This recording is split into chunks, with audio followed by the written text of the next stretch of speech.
Thanks, Charlelie and Ezri, for joining us. Let's see. We haven't got any viewers left, but that's not surprising. Let me just get pull up the order that the email that I did. Where are we? No, that's not it. Sorry, I'm missing it. Okay, I'll find it.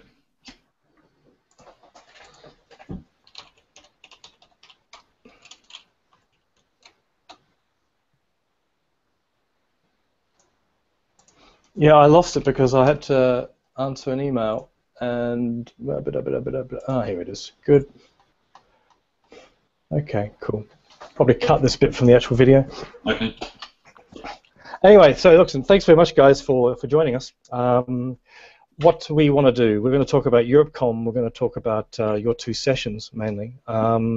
So just for those people who might watch this video later, Europcom is this conference about public communications in Europe, and the purpose really of this session is to talk about your two workshops. So maybe the first thing to do really is to introduce you guys. Charlie, you're left on the screen, so you start. Okay, perfect. So my name is Charlelie. I'm the creative director of a young agency called Old Continent, based in Brussels. We work mainly in the field of campaigning, digital campaigning, producing videos, all these sort of tools that our client requests. And we're working mainly with the European institutions, NGOs based in Brussels, and private companies who have European offices. So that's it. And for the Europcom conference, I will be moderating the panel 23, which is called Images That Tell a Story. Okay, thanks very much. Okay, over to you, Ezri. Okay, I'm Ezri. I'm a writer and lecturer, and I help organisations to tell their story, engage with their stakeholders, and I use a lot of storytelling and design thinking to help them do that. So one of my clients is the European Training Foundation, and we'll be working together to produce a Rapido session at Europcom in a couple of weeks' time. Rapido is a different type of format, and we can talk about that in a bit more detail, but the session will be immediately before the closing plenary. Yeah, on the website, it's actually listed as part of the closing plenary, but it's sort of like integrated into the closing plenary. But it's actually going to be Rapido and then the park and buck of the. Exactly. It will be. We'll be in the same room. All the delegates will be gathered in that room. We will do our Rapido for about 50 minutes. I think we've got 50, maybe 55 minutes. And then immediately after that, the closing keynote speakers will take to the stage. So if things go according to plan, the delegates will be in a state of high excitement when the last two speakers come on, and hopefully it will be a very high energy way to close the conference. That'll be a nice change for most conferences.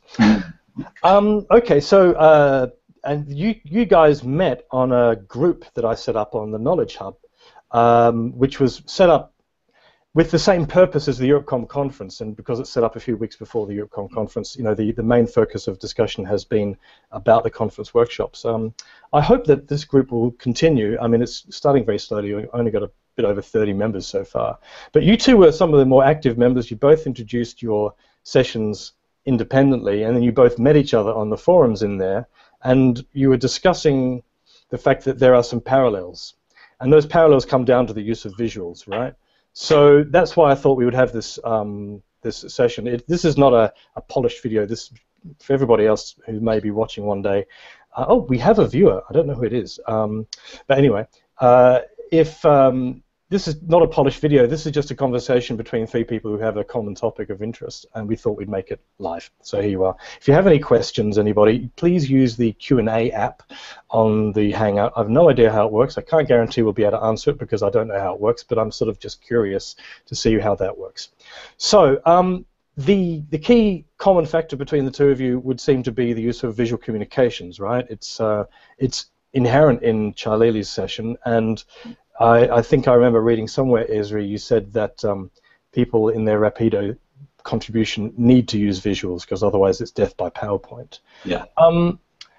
Could you, perhaps, we'll start with Ezri. What does a Rapido mean anyway? Okay. So this came about actually at a previous event in Brussels in 2013. It was the International Association of Business Communicators Europe Region Conference, and I'd been asked to come up with a session that would try and sort of change the typical format a bit. And I'd recently been involved in something called Pecha Kucha here in London, which is a presentation format created by designers who wanted to share new ideas and talk about projects, where they limited each presentation to 20 slides, and each slide would advance automatically after 20 seconds. So no speaker could speak for more than roughly 6.5 minutes. And because it came from the design community, it had a very strong visual ethos from the beginning. So it soon got picked up in other fields and other sectors, but that sense that the slides were there for showing images rather than text very much came with it. However, given that this was a bunch of business comms people, I thought 6.5 minutes is probably still too long. So I set the time limit at 5 minutes, and also decided that given the nature of the conference, there should be an element of curation. And that means that I would get all the slides in from all the presenters, and in the first Rapido session ever back in Brussels in 2013, we had, I think, 14 presenters, one after the other. And I decided on the order. I worked with the presenters on the quality of their images and so on. So that element became very important. So although it's really an opportunity for a 5-minute story, because that's the best way to keep the audience interested. People get up and say something, tell a story about themselves, about their experience of the conference, or about something they brought from their daily work. They did need to think about how the visuals were going to support that story. So that's where the sort of strength of the visual element in Rapido comes from. Although essentially, you could stand up and give a Rapido 5-minute presentation with no images. It's entirely possible. But what are they going to be talking about? I mean, they've only got 5 minutes. They have to use images, or they should use images. Everybody should use images. But what are they going to be talking about? For example, at the conference in Europcom, can they talk about anything they like? Or? No, they're always given a theme. Otherwise, it would be too disparate. And the theme for Europcom is what makes you feel European. Okay. Within that, they have a completely free hand, and I've already been engaging in some correspondence with my presenters about what they might do in order to meet the brief and bring in the subject matter that they actually want to talk about. And that's part of the curation process as well. But then, can there be much of a discussion? Because if they've got 5 minutes to tell a story, then they can tell their story, then they're off and the next person comes on. Exactly. Where does the conversation happen? The idea is that the speed of the presentations and the sort of the combination of different presenters will spark a lot of conversation. But that conversation happens in the coffee break or over lunch or after the conference and can carry on online as well. There's no Q&A like you would get in a traditional presentation. I look forward to seeing it, because I look forward to figuring out how you can bring that online as well. And that would bring me to this thing called Assesstude. But before we get to that, because that's just text, across to Charlelie. I noticed Old Continent when you came up with that wonderful one-day video that you did for the European Parliament elections that many people thought was better than the very expensive campaign that was set up, and you guys did it in one day. It wasn't just the way you did it. I actually really appreciated and got the message, which we won't go into now. But in one day, you strung some images together with a voiceover and really had a big impact, and so that seems to be the thing that Old Continent has, unlike many of the other consultancies around Brussels. What are you going to be doing at the Europcom conference? So basically, a couple of months ago, we started to organize a workshop with the company to try to train communication officers, people who work for potentially our clients, to train them on strategy of communication. And I think that's one thing that lack a lot in Brussels. We tend, and most of our clients tend to come with solutions and ask us to produce them. Yeah. While most of very successful campaigns in the world start with a client coming with a problem and asking for creatives to come up with a creative solution. And I thought it was very necessary to create this sort of workshops. Among one of the sessions we organized, we asked to the European Space Agency and the Professor Mark Corcoran, sorry, to explain how he came up with a superb campaign called Ambition that he made for the landing of the Philae robot on the Comet a couple of months ago. It was a massive success in the European Union as a scientific expedition, but also as a communication campaign. And we asked him basically to detail the process he put in place to be able to pass such an idea into an institution, which is the European Space Agency, which looks a lot like our clients, like the European Commission or the European Parliament. How he made it possible, basically. So we built a case, and we really lobbied Europcom to take him on board as a speaker, because we think that his experience can really help others build similar campaigns. So Tom de Smet invited me to moderate the panel, because basically we brought Mark on board, and because I can raise this question about why basically we are not as successful as we should be with the sort of budget we have in the European Union in terms of communication. We are in a sphere of communication where multiple projects are done. A lot of information is public, but nobody gets interested. And clearly you can see that with each new election where the abstention simply increase. So my point of view is that in the private sector, if you're a communication, you're a marketing manager and you lose 30% of your client, basically you don't stay long in your position. In Brussels, even after 20 years of losing our clients, we still sort of apply the same strategy and have the same people in place. My idea is that we can change that, and it doesn't mean obviously changing everybody, but maybe start from scratch, think about why we have a problem, and learn from each other's practice. And so the whole session is going to be about that. How we tell stories visually, because Brussels is very good at writing paper, at producing a lot of written content, but as a sort of a bottleneck into transferring them to others, because visuals is a much more universal language than the vocabulary we use in Brussels. But surely that is now accepted as an idea. I mean, you seem to be describing the situation a few years earlier when, yeah, it was true, there was no sort of learning from the outside. But I mean, you just have to tell anybody now about visual communications in Europe. You just have to tell them drowned Turkish boy on beach. I mean, you just saw the entire political wind in Europe shift by 90 degrees or more when that photograph hit the newspapers. Now, plenty of Turkish boys had drowned before on that. Well, not Turkish, but plenty of refugee boys had drowned, and that had been described again and again and again in newspaper articles. But it was the first time one got photographed, and it changed everything. So, I mean, is it really that bad what you're describing? Because it seems to me that people are slowly coming on board with the fact that they can't just produce text anymore.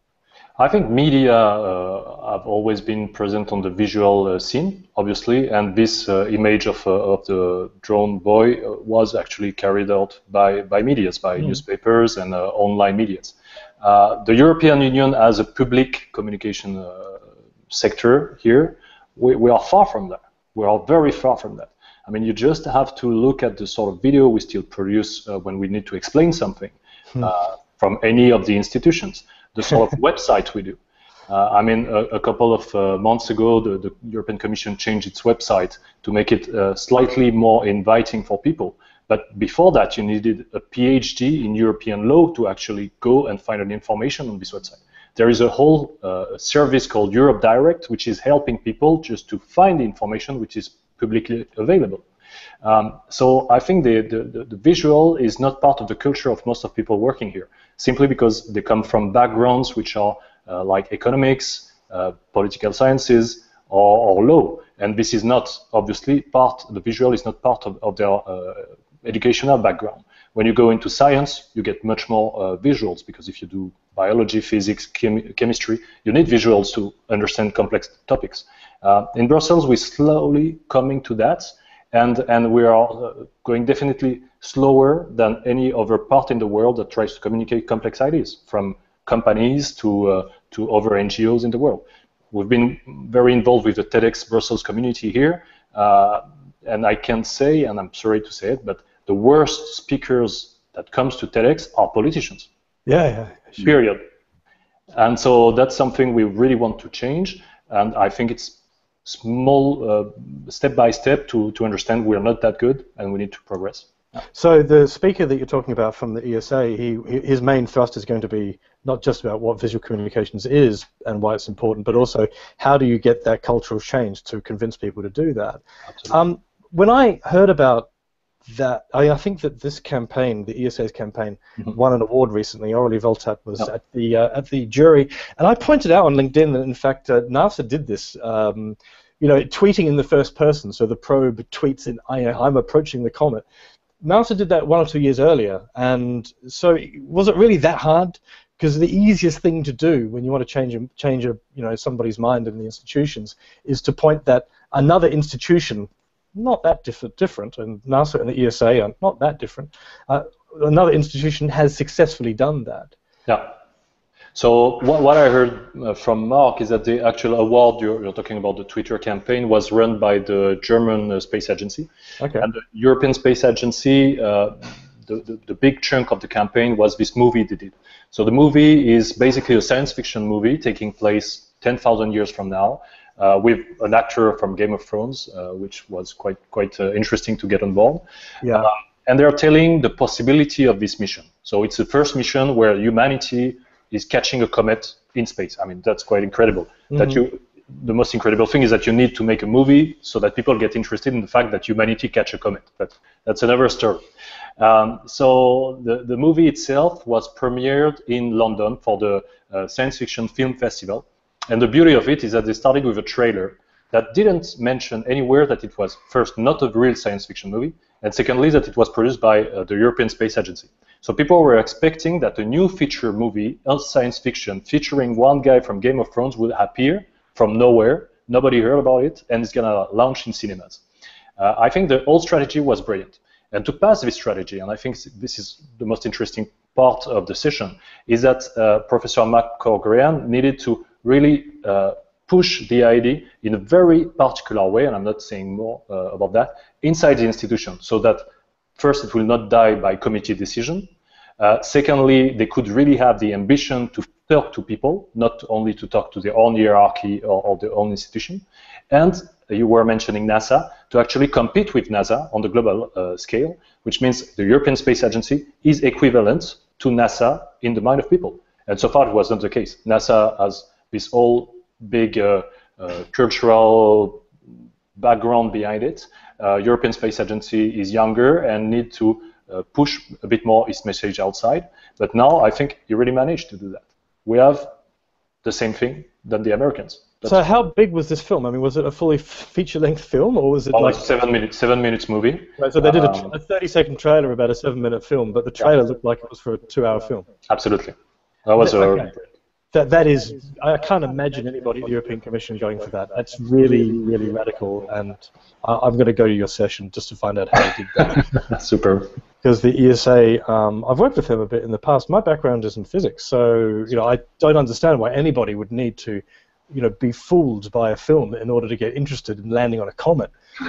That's the sort of thing I grew up on, mother's milk science fiction. But yeah, it's true. People do need that sort of thing. Ezri, what do you think of that? I mean, you're very strong on visual communication as well. With the European Training Foundation or your other clients, how would you try to sell that idea to a client that let's make a feature film, or at least pretend to? I think if I could persuade them that we get celebrity actors involved, that would help. But there's a budgetary issue here. You need to convince them to spend the money on that it's not going to be a completely expensive disaster. Exactly, and also I think what you have to be careful of, that it's not just a flash in the pan that doesn't really change things. Charlelie, you said something very interesting about the need to convey complex ideas, and that need is growing all the time because the world is becoming more complex, and the sorts of problems that institutions, organizations, individuals need to solve are becoming more complex. So I think that growing complexity is demanding that we do things in a different way.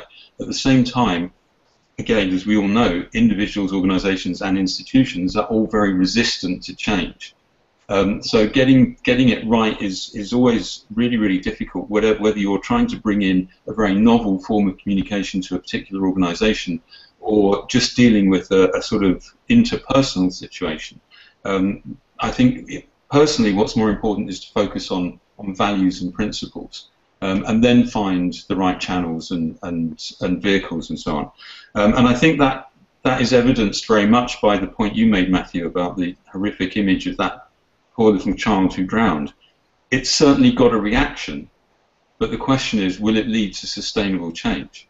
And that's what we have to think about when we're working with organizations using visual media or anything else, is, you know, what are the values and what is the sort of whole organization situation, as well as what are the specific tools and techniques that we can use to get people interested.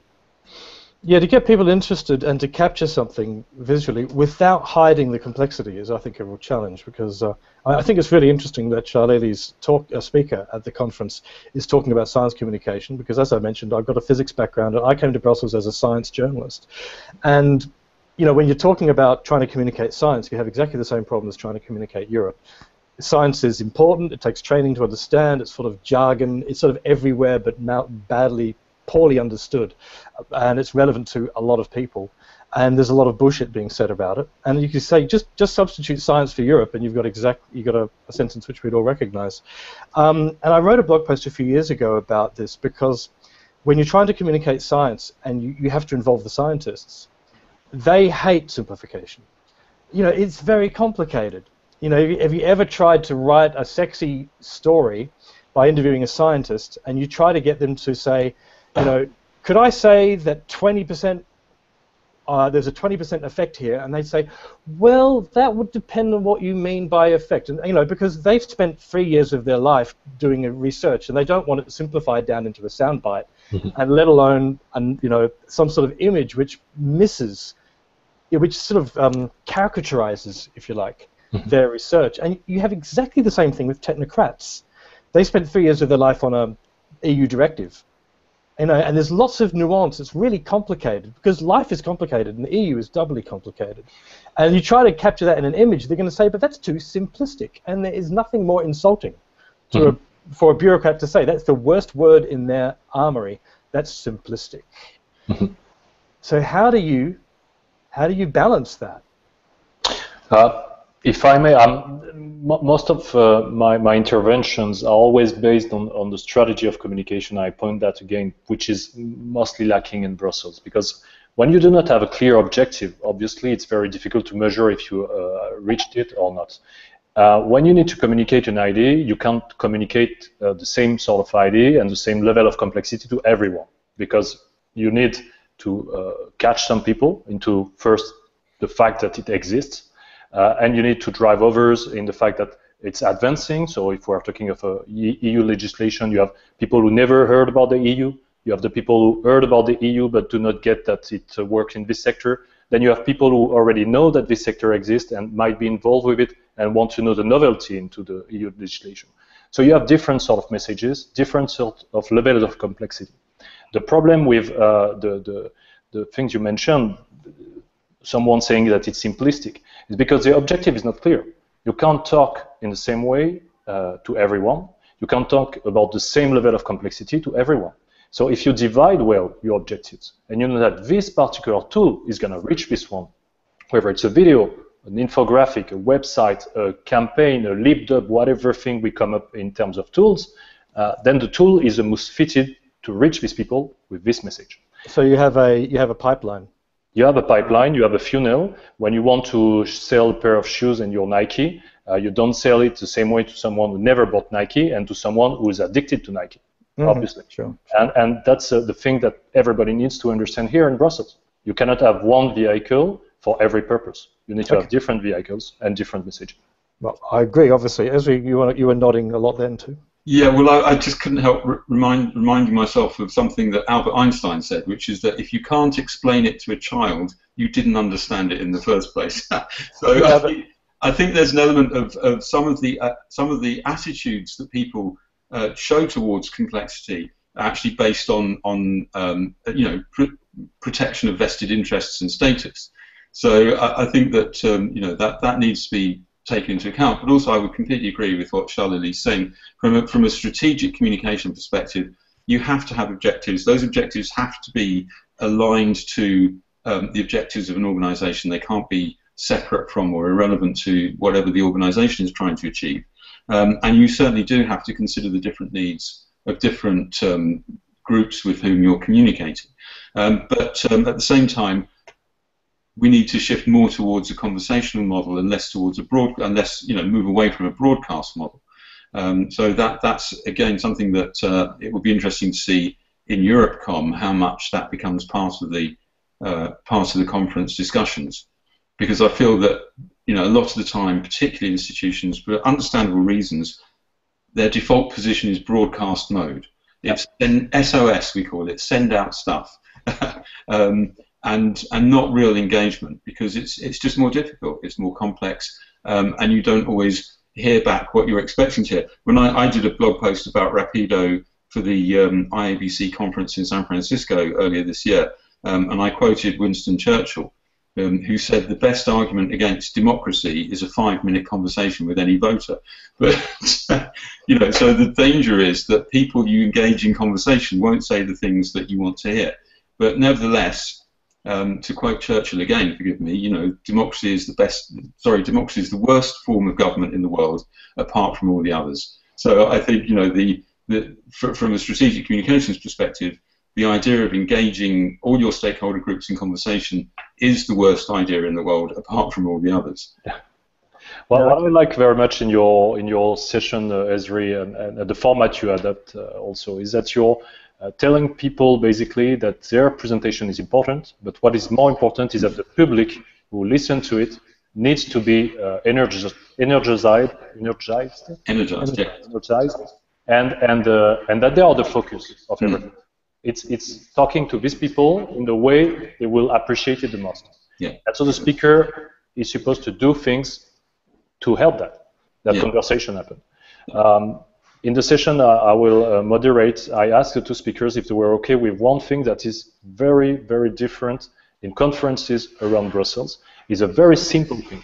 Ask if they would accept to have ping-pong questions and answers from the audience. Someone asks a question, and they answer immediately. That's a very simple thing that exists everywhere in the world, but in Brussels we have a problem with that. We collect questions and we answer no. So once you collected 6 or 7 of them, you can answer whatever to everybody. Yeah, that's a dirty trick. Exactly. And the two speakers are really into this conversation mode, saying like, you have a problem, you ask a question, I answer it, and then we have another question. And so each answer benefits everyone because it's simple.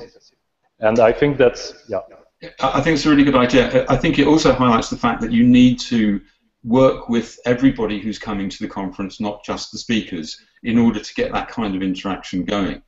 Obviously if you've got 900 people in the room and one speaker, it needs to be managed. And grouping questions is just a chair's standard way of trying to manage that. But with the involvement of the whole conference, you can certainly develop new approaches, and that was another factor in the thinking behind Rapido, was that when we first devised it, I stipulated that no speaker, nobody who was already a speaker at the conference could do a Rapido presentation. It could only be delegates, because otherwise what you'd get is 10 people getting up on the stage saying either something they've already said or trying to advertise their forthcoming session. Yeah. And the whole point was to create, if you like, it was a bit of a ping-pong idea. Let's get 10. We only have time for 6 at Europcom, but let's get a bunch of people up who aren't on the speaker list, and let them have their say, tell their story.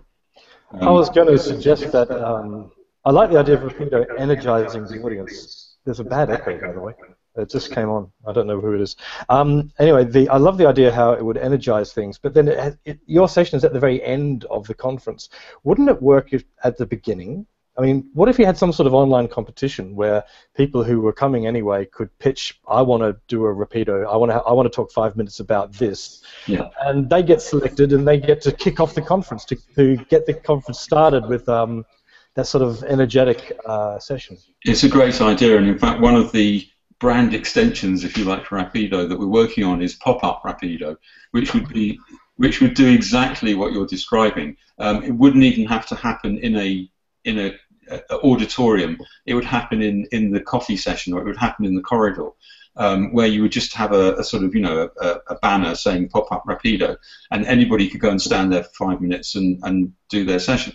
So I think there are lots of ways that we could rework the idea to do exactly what you're saying and get more people involved in creating the content of events, as well as being passive recipients of the wisdom of the great and the good, which we still need. Don't get me wrong, we still need to bring brilliant people who have done amazing things to come and talk to us about it. I have no problem with that. Yeah. How would you do that, Charlelie, if a number of people were given the task of attending conference sessions, and every half a day they would launch, for example, every morning and every afternoon, they would launch the afternoon or that morning with a few Rapido sessions taken from the preceding few hours of the conference to like summarize the last half a day of the conference for them to launch the next one. How would you gather images from a conference? Because a conference is not very telegenic. It's just a bunch of people, standing around in suits and ties and business dresses talking. Yeah. Since we've been working a lot with TEDx speakers, and I think there's really sort of the top of the basket in speakers. Most of them come with simply stock images. They go on a stock database of images, but just the fact that they select the right images makes it very different from what we think about stock images most of the time.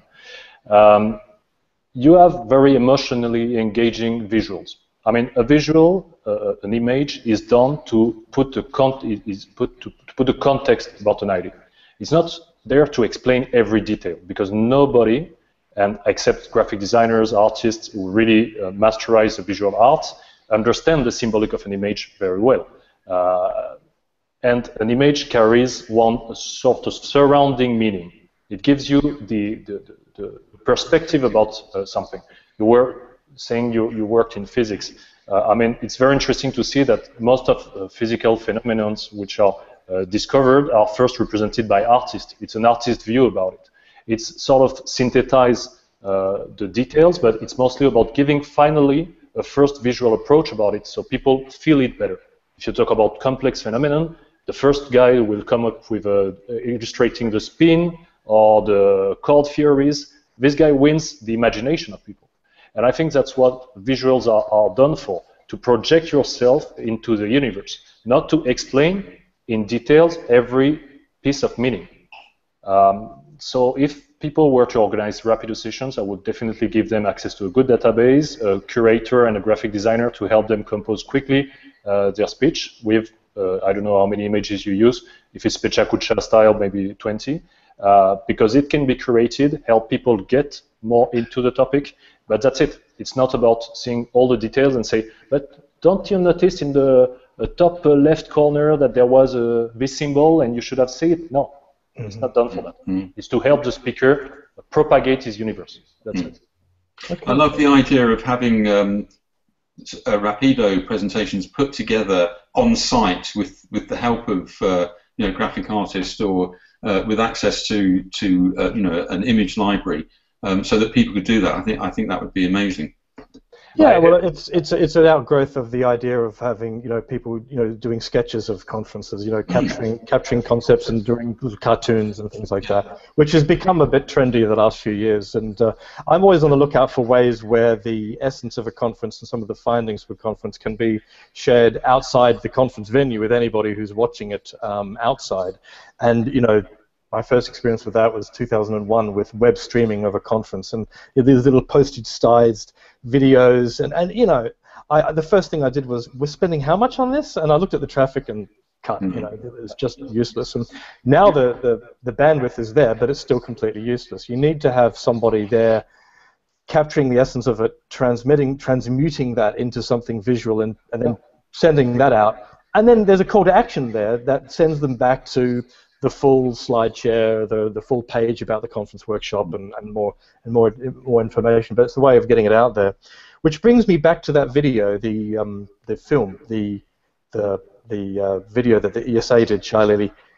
Was there any sort of call to action at the end of that video that would take people through the funnel or the pipeline to go from somebody who just fell for a trick and watched a 7-minute film, and taking them beyond that to actually learning more about what the ESA does and about the science and all of that. Taking them down the funnel so they become progressively more interested and more educated about that particular project. I don't want to sort of step over the speaker who will explain most of this part, but basically the setup and experience was that the movie was launched before they actually woke up the robot who had landed on the comet. So basically it's I think 6 or 7 years trip to the comet, putting a robot on top of it, and nobody knows at that moment if it's going to wake up or not. Maybe the robot doesn't work.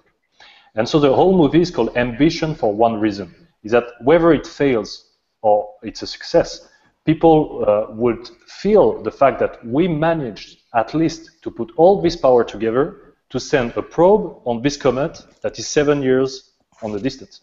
And the campaign means you can get interested to the whole things happening right now. It's immediate. So it worked for that. The actual number of views on the video is not really interesting. It was over 3 or 4 million, but the fact that every media started to understand that something was happening and we needed to carry on the story. And they made it. Can you imagine the risk for an institution saying, like, if it fails, what are we doing with this movie, saying like we send something? I mean, if it failed, imagine the engineers who were scared about having their work on the daylight, and they were not even sure it worked. And that's why the movie is called Ambition, and the whole concept carried by the movie is ambition. It's more important than anything else. I understand what you're saying about how you don't want to give away all the secrets of your conference workshop. So I'm going to have to wait and see. Actually, wait and see. I'm looking forward to it because I'm burning to find out, how he managed to convince an institution like the ESA to do a video with a professional actor. You know what I mean? For a project which was not actually going to be ready for 7 years. I mean, that's an extraordinary risk to take, because if the film turned out to be crap, and mostly they are, most corporate videos are dreadful, then people are going to say, what a massive waste of money. You could have sent a second probe for that, for that budget. Do you mean somebody should do a website just bringing together all the terrible European videos that have been done? Does anybody remember the transport one, which celebrated the transport white paper? No. And it literally had a tornado or a stream of A4 sheets of paper flooding across the sky, something that's all this red tape's going to bind us together. It was astonishing, And these things actually happen, they actually get commissioned. So, oh well, anyway, I'm sorry, I'm just going off on a tangent. We should finish. We've been at this for 3/4 of an hour. Thank you, Ezri. Any more comments? Any more questions? No, I just wanted to very briefly mention that I've got 6 fantastic speakers for the Rapido session from the New Europeans, from the Centre for Social Innovation.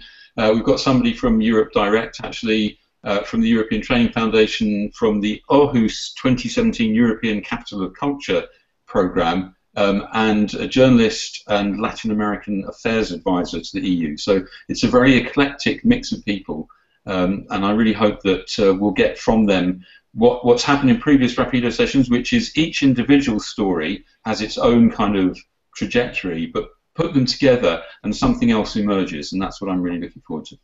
I'm looking forward to it too. Charlelie, anything else? I just wanted to say, because come back in 1 minute maximum, what you asked about the Rapido sessions being organized on the spot. I said, like, we need to create images. What I meant really is to add professionals doing that. Graphic designers who work in the field are the best possible people to do something like this. And for the ESA campaign, the European Space Agency campaign, they asked a superb director from a Polish company. It's called Mathew. He was nominated at the Oscar for animation. This guy was a superb artist, and this is why the movie was not crap. And I think when you ask the good people who are passionate about a topic to work on a topic, you get the best results. And if you let them. If you let them. If you let them. I used to work for a company that we did a lot of really great things, and the commission used to say, why don't you do as good for us as you do for them? And it was, well, they let us do it. You know, they let us edit the magazine, they let us build the website, they just let us get on with it, you know. And when you have a really high-profile thing like a video, you get that effect by committee. And this is what I'm really looking forward to hearing about, how not only did he sell the idea into the institution, but then he managed to shield it from the institution to allow the quality to be, you know, that somebody inside the institution must have been brave. And that's nice to see it happens occasionally. Yeah. Super. Okay, guys, I really appreciated this chat. Thank you very much. I look forward to seeing both of your sessions. It was a pleasure. Thank you. Thanks Catch you later. Bye. See ya. Bye-bye. Bye.